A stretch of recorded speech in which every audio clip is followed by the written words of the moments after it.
So guys, today's topic is like client server behavior of web-based application.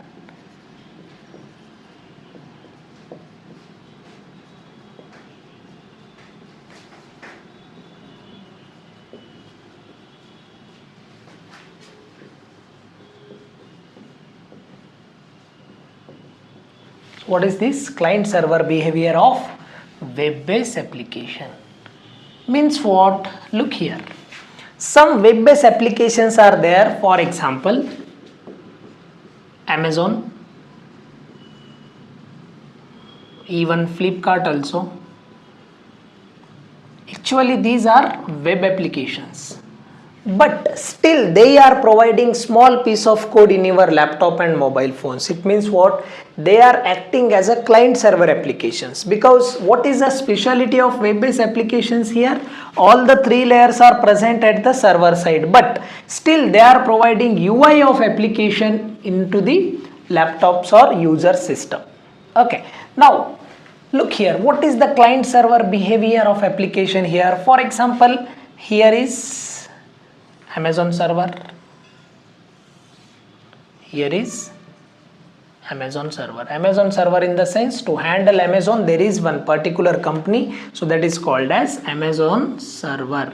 Both server can be like divided into two categories. One is web server and second one is app server. Okay, now I want to access to this Amazon server. How I can access? This is my system. So can I say this is user system?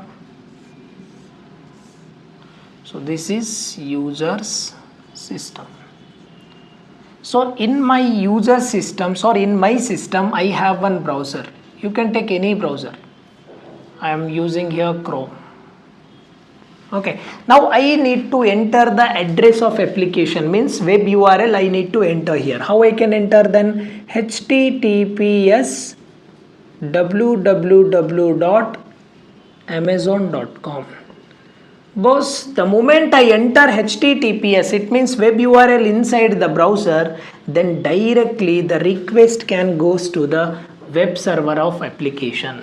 So this is called as HTTP request. What we call it as?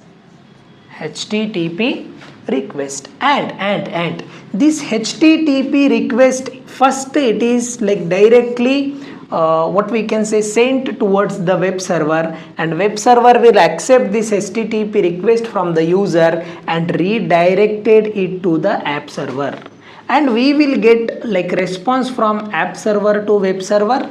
Again web server will give you the response. So this is called as HTTP response. What we call it as? HTTP response here. And one request plus one response is called as one transaction. Are you understanding me? So this is what we called it as client server behavior of web-based applications. Did you understand?